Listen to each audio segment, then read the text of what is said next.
Stephanie here with a video for my favorite things. In today's video, I'm going to be recreating this card that was designed by design team member Torico using products from the new May 2017 release. To create our card today, we're going to be using the new Mermaid stamp set, and we're going to stamp out a bunch of images and color them in with Copic markers, and we're going to use all of these images on our card design. So to start off, I'm picking out the different images that I want to stamp, and I'm using black licorice hybrid ink because we are going to be using Copic markers, and this is a Copic friendly ink and won't bleed at all when you use your markers with it.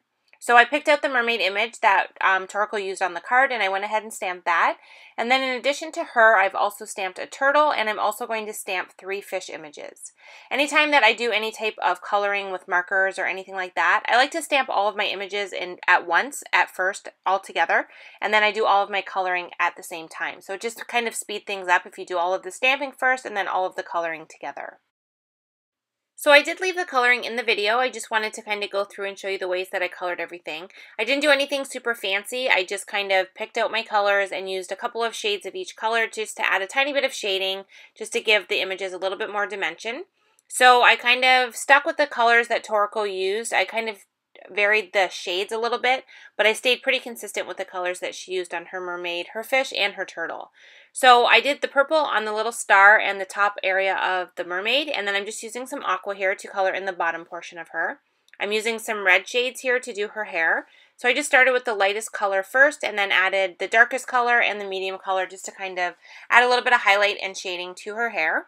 And then I'm going to color in her skin as well. The red marker did bleed a little bit when I did the coloring on her hair. I think it was just because I had that really light color first and it really saturated the paper. And then I was just adding so much color on top that I just kind of went a little bit overboard and it did bleed a little bit. I didn't worry too much about it. I just went with it and kind of covered up the red with the skin color. So, I mean, upon close examination, you can see the red bled a little bit, but I'm okay with that. I just left it as is and continued to color the images.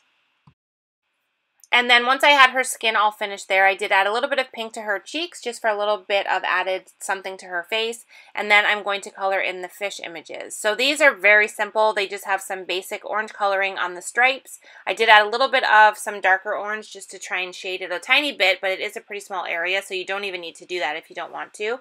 And then I also added a little bit of gray detail on the top portion of the fins and then a little bit at the bottom of his body just to add a little bit of shading where the white area is.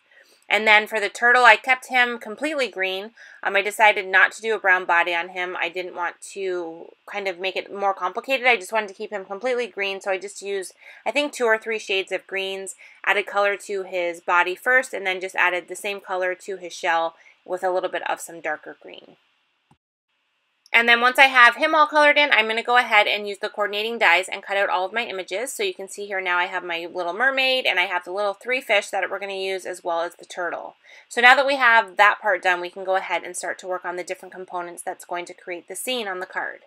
So I have 2 pieces of Berrylicious cardstock here, and I'm just using some peacock feathers distressing, and I'm adding some shading to the bottom portion of this panel. Now we're going to cut this out with a border die, the new Ocean Waves border dies, so I'm only worrying about adding some ink to the bottom just to kind of give it an ombre look. So once I have the ink applied to both of these pieces, I'm just going to get 2 of the different Ocean Waves Dynamics dies. So you can see here I've picked out 2 that I want to use. And I'm going to run both of these panels through my die cut machine. And now I have these great wave patterns on the top portion of both of these panels.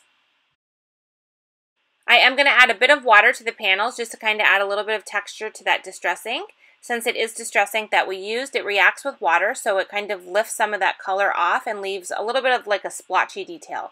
So it just is a really great effect to use when you're creating something like water. So you can see there now that I have it all done, it kind of gives it a very textured look and it just kind of makes it look a little bit more realistic.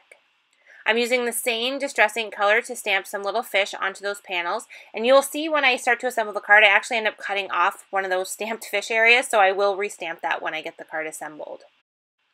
So now I'm going to work on the focal panel that's going to be behind our mermaid image. So I have the Radiating Ray stencil, and I also have a piece of white cardstock. And I'm just going to position the stencil onto the cardstock panel and use some squeezed lemonade ink to apply ink directly through the stencil. I'm starting at the very center, and I didn't adhere the stencil down. I'm just kind of holding it in place with my fingers. And I'm just kind of pulling the ink from the center and making sure that I completely get all of those rays. And I kind of lift the ink up at the end so that they kind of fade out as I get near the end of the cardstock. Once I had all the rays done, I also added that same ink color to the center area to really fill that in.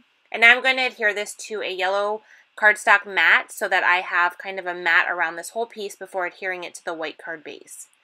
So once I have this on, we can go ahead and add our wave detail to the bottom area. So you can see there I didn't really worry about having the sun too pretty at the bottom because we're going to completely cover that with the 2 blue panels that we created with the Ocean Waves dies. So I'm adding the first one on here and I'm adhering it directly to the card, and I'm letting it run from side to side. I don't have it the same size as the inner panels. We're letting the 2 wave pieces be the exact same size as the card base. So once we get that bottom panel adhered, I'm just going to use my scissors to cut the excess off the sides, and then we can prepare the top piece to be added to the card. So for this piece, we're going to do something a little bit fun and different. We're going to kind of create a pocket for this little mermaid image to sit in. So we don't want to actually adhere her to the card. It's going to be kind of like a paper doll of sorts for a young child so that when they receive the card, they can actually remove the mermaid image and play with her. So what we're doing is I just adhered the mermaid with temporary adhesive just to kind of figure out where my pocket needed to be. And then I applied a bunch of foam adhesive all the way around that image. Once I had the foam adhesive in place, I just removed the mermaid image, and now I'm going to adhere this to the card front. And this is where, like I mentioned, it's going to be a little bit too long and I end up chopping my fish right off, so they're completely gone now, but we will add those in a little bit here. So now you can see I have my little pocket there, and this mermaid can slide in and out of that pocket area, and it's kind of just a fun way to have something that's interactive on the card and can be removed or left into the card, depending on what the recipient wants to do. So now that we have all the main panel, everything's done, we can go ahead and add the rest of our little images that we colored. So I just put all of the fish and the turtle directly onto those water pieces. I am going to restamp some of my fish here since I did cut them off. So I'm going to put one there on that side, and then I'm also going to stamp a couple at the bottom just to kind of give something more at the bottom. And then all that leaves is our sentiment. So I'm going to use some black licorice dye ink to stamp the sentiment directly onto that background panel. And I'm just using the "You Are Mermazing" sentiment and stamping that right at the top right corner. And then once we have that done, our card is finished, and we have this really fun interactive mermaid card where the mermaid actually comes out of the water and can be used as a toy or a sticker or a bookmark or anything that the recipient chooses.